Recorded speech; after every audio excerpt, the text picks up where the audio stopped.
Good morning, everyone.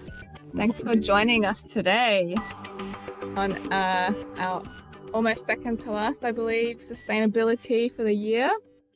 Aboriginal spirituality recognizes the connectedness of people and culture with earth, sky, and water. The land is alive with traces of dreaming ancestors. Adelaide's Sustainable Building Network acknowledges the Kaurna people of the Adelaide Plains as the traditional custodians of the land we live on, and Taundanya, where our work is most often undertaken. We pay our respects to elders past and present of all Aboriginal nations. As professionals in the built environment, I'm hopeful we can use our work practices to look after country in the same way country looks after us. Nina Mani, everyone. Mani ai. Mani ai. Thank you very much, Christina. And I have the pleasure of introducing our wonderful presenter today. So today we'll be talking about the race for 2030 APY Land's Energy Efficiency Retrofit Pilot. The pilot aims to provide a model for energy efficiency upgrades and remote housing in the APY lands that can be replicated for other dry regions across Australia.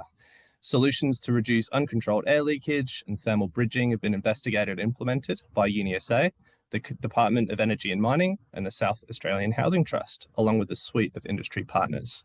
So today we have the wonderful Lynda Curtis from the Department of Energy and Mining, who leads the program, alongside researcher Ke Xing from Uni SA.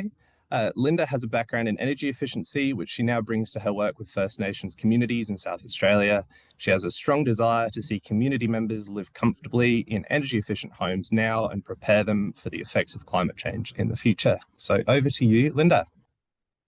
Indeed. Thank you very much to both Christina and Sam and ASBN for having us today. Yes, this project is part of the Race for 2030 Collaborative Research Centre, and we'll get into how it all fits in a moment. But first of all, I'd like to start by saying Nigela Nadlu Taikunditjayalaka, Yandumpirna Ianka Garna Yaratanga, Nadlu Tampanti Tupa Yancha Birka Wapandi, Yancha Mirnaku Yatanta Kumtanti. Nanda kumanka nadlu patnita, ki tirkata kuma wapalinguta. And also to say that I am the face representing this project today, but it is certainly not a one-man show. These great people that you can see on a screen sharing a meal with me here are the wonderful team members that I get to work with on this project. So big thanks to Cameron and Bin from Uni SA, Clayton and Phil from the SA Housing Trust, and Sabina and myself who sit in the Department for Energy and Mining. Honorary team member Sean Maxwell from ATMA, who's on the line today, I believe, as well. Couldn't have done it without this amazing team. So thank you so much for your support with that. And there's a number of the team online today later on if you have questions for them. So the Aṉangu Pitjantjatjara Yankunytjatjara lands, or APY lands, is where we've undertaken this project in the Indulkina community, or Awancha community that's just off the Stewart Highway. This is Aboriginal lands under the APY Lands Right Act, and it's around about 100,000 square kilometres, so large area and very extreme temperatures and conditions. So -5 is commonly, often experienced overnight in winter time, and then, it's quite common to be over 45 degrees in summer and for consecutive days and things. So very extreme. So what we've really been aiming to do with this project is to find energy efficient solutions that we can replicate that are cost effective. We also want to make sure that households are educated around energy efficiency so that they can really influence, their consumption. And importantly, to upskill the local trade workforce so that any future retrofits we can have implemented by a local workforce. Looking at alternative heating and cooling solutions, and the whole purpose of this is so that we can influence government policy both here in SA but also in other jurisdictions in Australia. So this is all of the different streams for the Race for 2030 CRC, and we sit under the Race for Homes Energy Upgrades for Australian Homes. And also really want to shout out to all of the amazing partners. So besides the three groups of us that I just spoke about, there's also a number of other government agencies and lots of companies that have helped us both with in-kind contributions and cash contributions to make this project possible. So massive thanks to all of them for their support. And it kind of goes without saying that we couldn't do this without the involvement and support of the community. The Awancsa Community Council and community members have been really interested and keen to be a part of this project. And you can see here on the left, that's a photo of us, a session with our trade training people. And you know, it's really important that the community has the input into the project, both from, you know, the design aspects, but also from an education point of view and delivery into the future. And the lady on the left is my Magpa or work colleague from the APY lands, Ke Xing.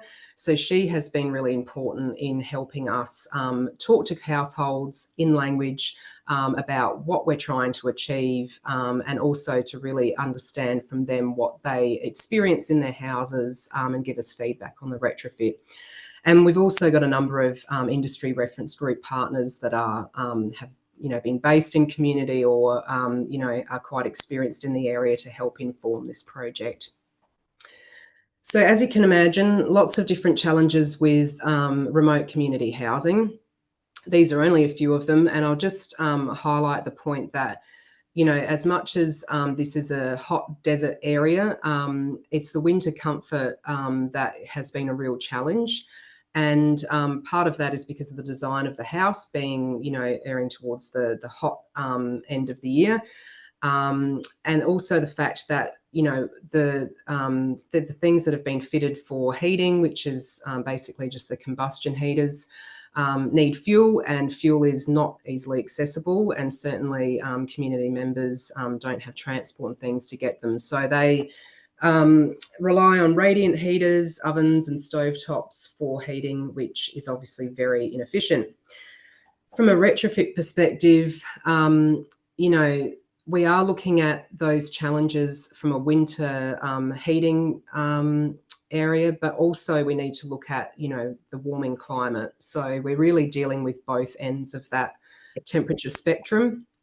And there's lots of things that impact on whether or not those solutions are going to be viable.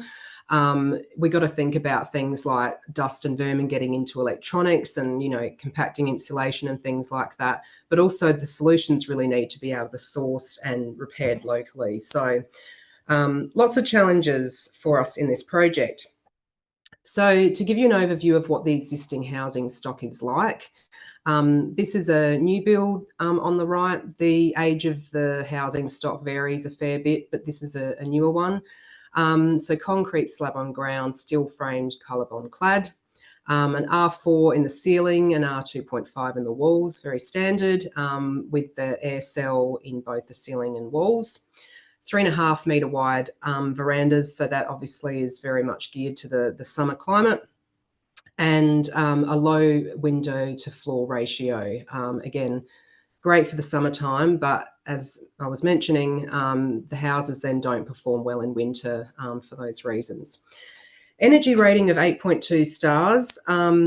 So I'm sure everyone in this group understands there's quite a difference between as designed and as built, and really the results that I'll share with you around how the houses are performing is really a lot around, you know, material choice, which have all been made for good reasons, but obviously the 8.2 stars is probably not exactly how the houses are performing.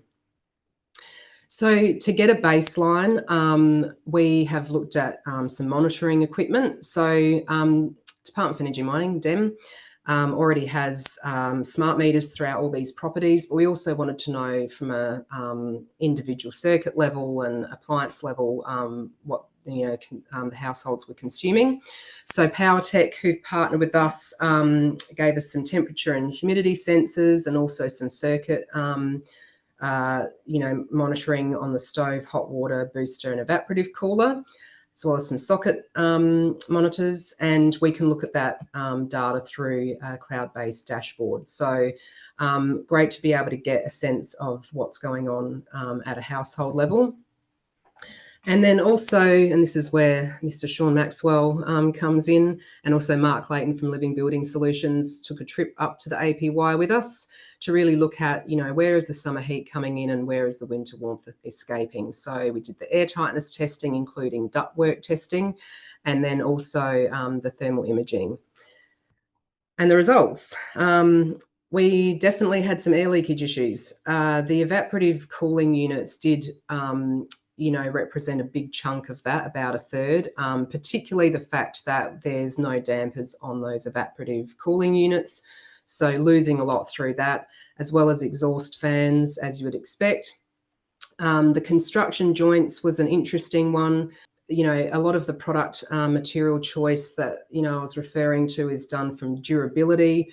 And we've got this situation where you've got panel rib or material that has a very corrugated sort of effect, and you butt that up against the wall, and then you've got lots and lots of little gaps all around the perimeter of each room. So that was a tricky one to overcome, actually. And then obviously doors and window frames were leaking, as well as the fact that we didn't have door seals on the majority of the homes.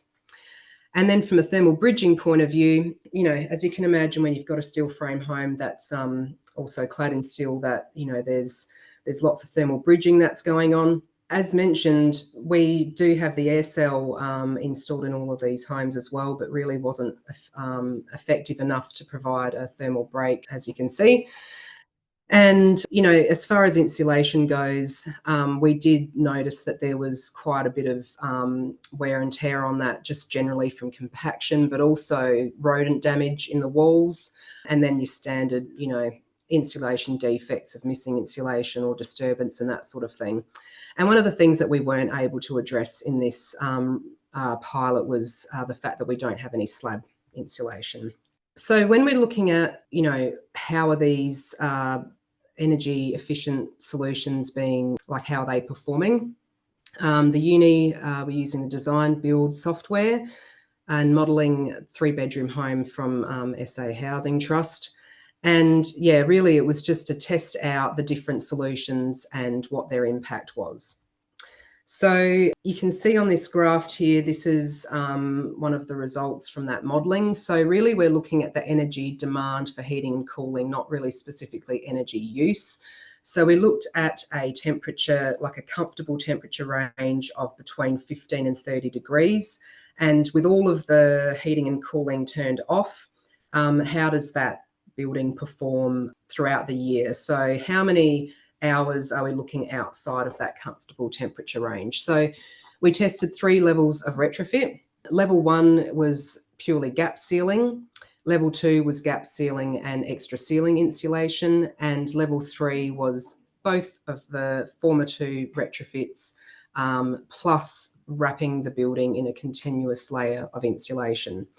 And what you can see from the graph here is obviously each layer of additional retrofit that we add, the better the result. We also looked at what does that model look like when we completely obliterate the insulation, and what does it look like when we have brand new insulation. And so you can see here that from a winter perspective, having the gap sealing solutions really does provide the higher level of benefit. But when we're talking about a summer heating, like a summer cooling situation, we really look at that extra insulation. And then we use that modelling to really look at 2050 and the temperatures that we're expecting in that time period. And I guess what we can see there is that the insulation does become more important, as you would think, in summer. And, you know, the results of that level 3 retrofit are fairly sustained from the current climate temperatures, even out to 2050. So lots more work to do from a modelling perspective, and we will be providing more information about that in our final report. So the solutions themselves, well, that top left-hand corner is our wonderful damper that got utilised in all of the retrofits. So that has been really successful.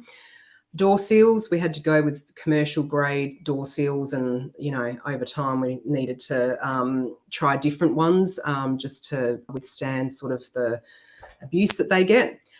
The butterfly self-closing exhaust fans were important, and then obviously just silicking or caulking up around windows and doors and all of that sort of thing. The two images on the right, that's our initial example of how we were looking at this solution. So in the end, what we came up with is to get a piece of angle, put a lot of caulk on one side of it, and basically squish it up into that gap and drill it in. So that has been quite successful in eliminating that gap. And these are the results. So pretty significant. Overall, it's about, you know, 53% reduction in air leakage. The first three houses of the results you can see there had all of the retrofits applied to them. The last three houses were still waiting on door seals and a couple of other things. So we're expecting to get further improvement on those.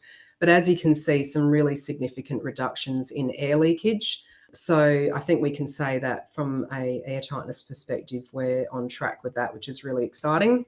From a thermal bridging point of view, to address the sealing situation, we first of all tried a semi-rigid rollout product. That was very time consuming to install. So then we kind of went, okay, we've got the existing bats, we'll put an extra piece of insulation to cover up the bottom cord. That has now, I guess, changed a little bit in that we have decided to just have the existing insulation and then just put another layer of insulation over the top of that. So extra coverage, extra insulation all around. We did try the Kingspan Cool Therm product on the ceiling. However, that was also very time consuming and impacts residents. So we abandoned that one. We did try the semi-rigid continuous insulation on the external walls as well, but we have gone with the Kingspan product in the end. So essentially taking off the cladding, putting the Kingspan Cool Therm product on, and then recladding again. So that's been the most time efficient one there. So the results from the thermography were not as conclusive as the air tightness. So what we can see in the top images there is when we take the thermal imaging from the outside of the building, so we've heated that room up or the house up early in the morning, and when we're looking at the building from the outside, you can see that thermal bridging is very reduced. When we go inside the house, it's a little bit of a different picture. So we can see the ceiling in the middle pictures there has definitely improved, but the walls, we can still really see that frame coming through pretty clearly. So I think the summary on this one is that it's quite a complex area, and we are looking at doing a follow-on project from this to really research it further. Okay, wrapping this up, I did just want to mention that we have developed a range of education materials for households. So what you can see here is some of the posters. So we've done posters and booklets with these messages, which we've done in both Pitjantjatjara and in English. And so we're looking at explaining to households, you know, these are the actual retrofits and why we've done them, but also, you know, some tips on energy efficiency so that people can really understand what they can do to reduce their energy consumption. And we also have developed up some materials for trades so that we can train them to do these retrofits. So our wonderful partners at Efficiency Matrix and ICANNs have developed some short videos that we can utilise during training sessions. We're also working on a trade training video that actually displays all of the different retrofits that we've done and the reasons why, so going into a bit of the building physics side of things. And that will all be delivered to trade students in the APY lands through the local TAFEs. So what's the future? At the moment, the exciting news is that the SA Housing Trust is actually expanding all of this retrofit work across the APY lands. So they're currently doing that at the moment.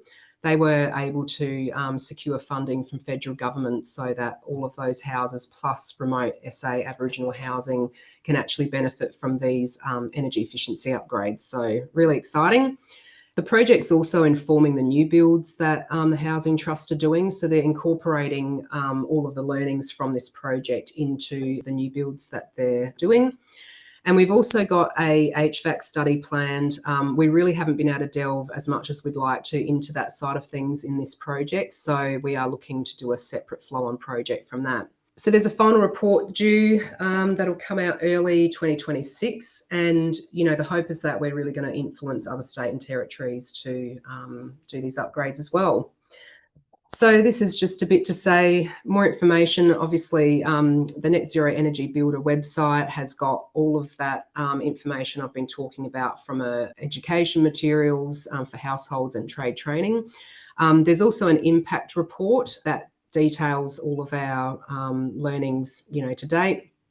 And it was lovely that ERA published an article in their Equilibrium magazine of HVAC in the Outback. So you can also check that one out.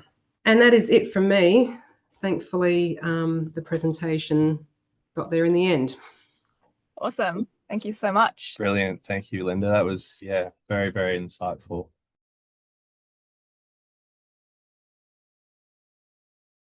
I was there with Lynda doing the infrared survey, and really hoping to see this would be the moment of glory when we put the continuous insulation on the outside of the building, and to see that it's really put a nice snuggly beer koozie on these metal buildings.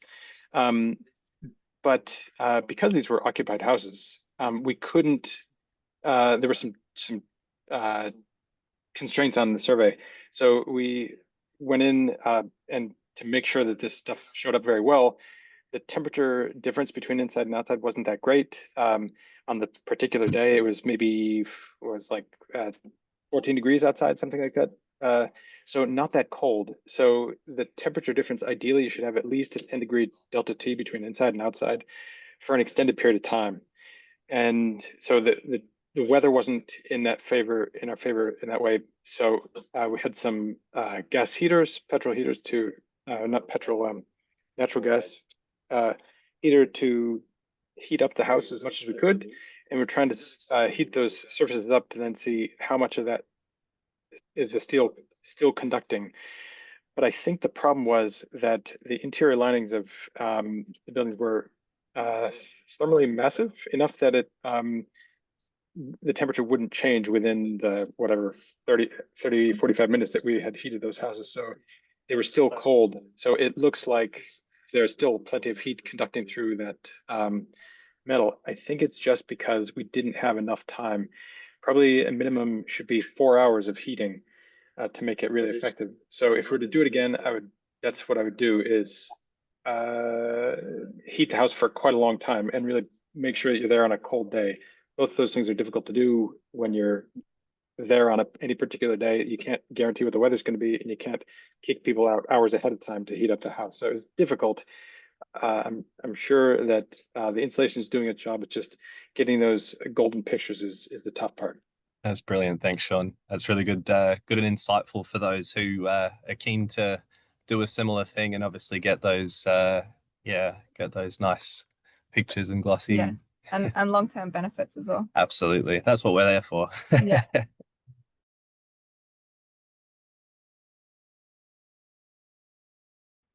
Oh, did you have any questions? Well, I have a very, very specific question, Lynda. How much caulking did you use?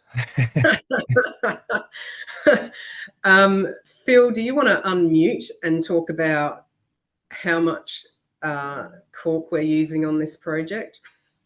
About 40 tubes, 40 600 mil tubes per house is what we've used on the average so far. That's really good to know. Yeah, I'm not sure what number I was expecting. I was expecting a lot, but that's obviously good time and effort invested.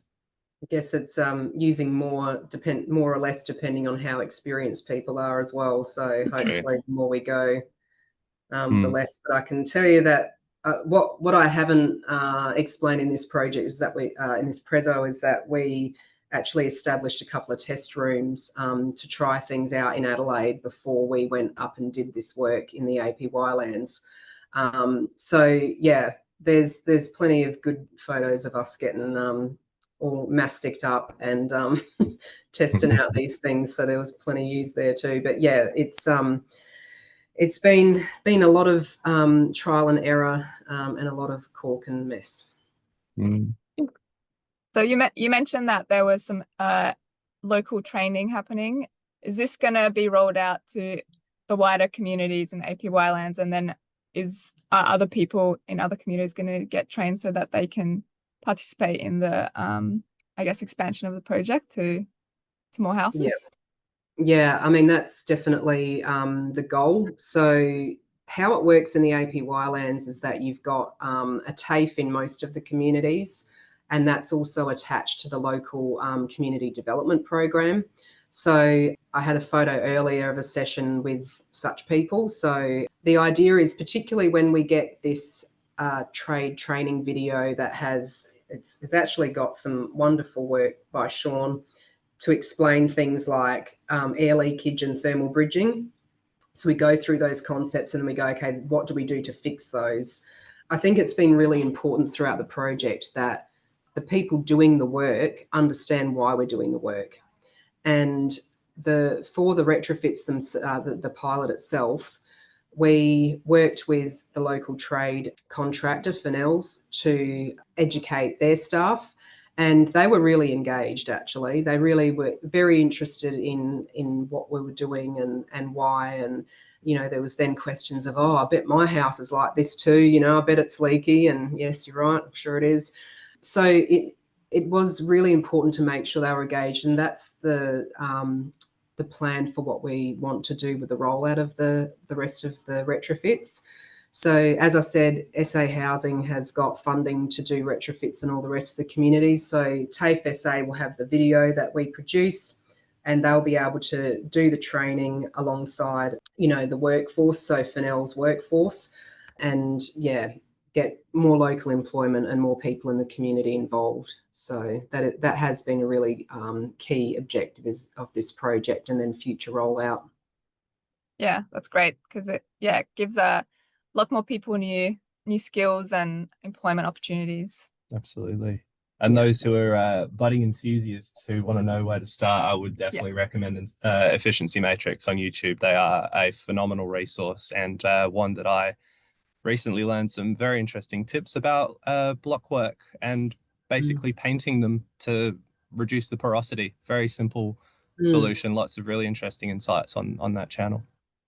Yeah, that's great. Well, we've been very lucky that Johnny K put together our own little channel for the APY. So it's some hand-picked videos that are, most applicable to the work that we're doing. So yeah, absolutely great resource.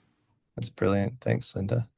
Yes, I just want to say thank you for a great presentation. It's really wonderful to hear what's happening in these remote communities. I just had a little bit of a question about, and maybe I've got this wrong, Lynda mentioned that a lot of the buildings were fitted with combustion heaters. Was there any move away from combustion heating or issues around fresh air intake when you started to seal up the home quite tightly? I guess the project is quite new in the fact that we only finished the retrofits. When was it, Phil? Early this year. And the combustion heaters are probably not utilised much in most households, but you're right, that's a consideration. The houses that we've done the pilot with, I don't believe any of those households were actually using combustion heaters. But as I said before, there is the discussion around what we do with heating and cooling longer term.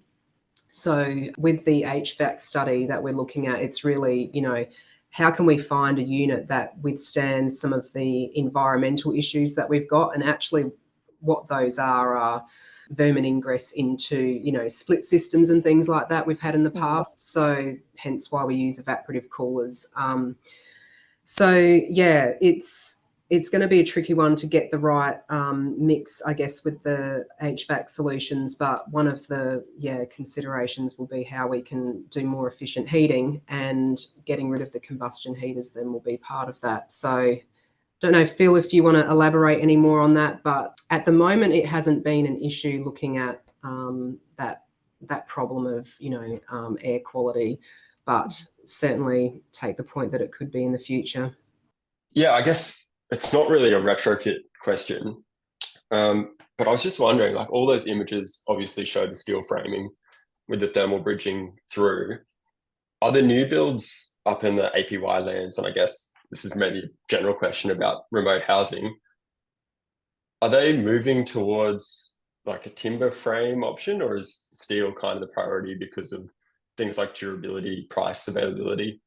Like, what's the timber is typically too problematic. High termite, high risk of termite infestation. Once you start using those sort of products, then it comes down to additional maintenance with termite treatments and stuff like that. So steel frame allows us to have the longevity that is highly important. So it's how we deal with the steel frame to combat the bridging. And we are using the insulated panel on the new builds now. We're using it on the internal face of the frames in place, and not on the outside, and that's because of buildability. But steel unfortunately is the best solution for the location. I might just jump in here as well, if that's okay. We're looking at pitching another follow-up project looking at thermal bridging specifically, or at least with a heavy thermal bridging component. And it's an interesting issue. It's not as straightforward as maybe the thermal imaging would lead us to believe. So, you look at the thermal imaging, you see it light up the frame and you say that's automatically a problem. But as Sean commented, there are some intricacies of the imaging methods that mean it's very hard to be quantitative in looking at those images to say how big an impact is this having. And the other issue is, when most people are concerned about thermal bridging, they're concerned about condensation. And it's not a non-issue there. There is certainly evidence we've seen that condensation happens in these houses, but being a relatively dry climate, it's less of an issue than it would be in, say, Victoria or Tasmania. So there are some interesting issues that we're looking at there. There are perfectly reasonable mitigation methods for thermal bridging, and most of the houses, well, actually all of the houses in our study, I think, predate those measures being compulsory. So what is currently being rolled out would make these houses compliant with the current code or the most recent code. Well, they would actually exceed it in terms of performance. So yeah, there's a lot to look into there, but we found, as you might recall from those graphs, if you look at the level 2 and 3 retrofits, there wasn't a huge difference between those and the level 1 retrofit. And that suggests that thermal bridging isn't having a huge impact on the energy usage or the energy demand for heating and cooling. But where it may be coming in is developing hot and cold spots in the houses. And that's something that is much harder to quantify. So that's the next point of interest for us. If you have an enthusiasm for that topic, get in touch with us, because we're looking for partners on that project. Excellent. My question relates a little bit to the previous two comments. I was curious as to what the plan might be to provide the feedback and the learnings to whoever is designing and building the new ones, so that it can eliminate the need for retrofits in the future, in that hopefully they're built properly to start with and not just the absolute cheapest solution sent to a remote area. I'm thinking it's a little bit out of sight, out of mind.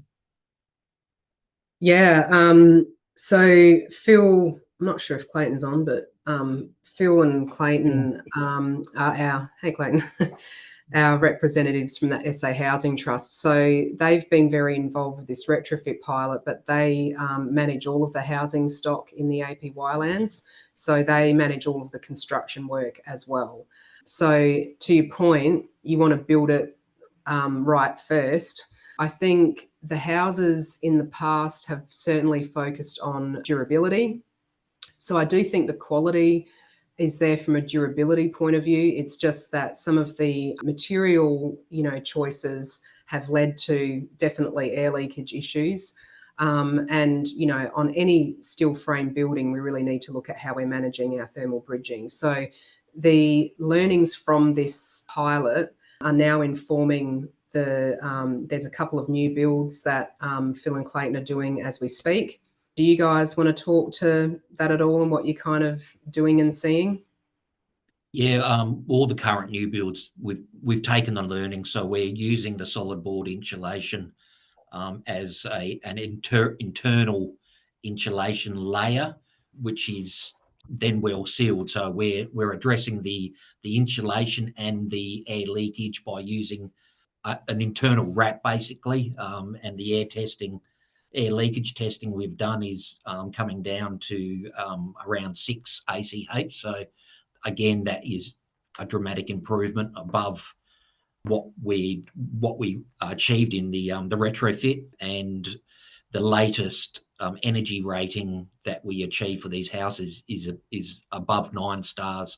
So there is a significant improvement in the energy efficiency of the whole build going by the NATIS report. We know there's, that report probably looks a lot better than what you actually are getting on the ground, but there is a dramatic improvement in the temperatures that we're noticing just through the build process.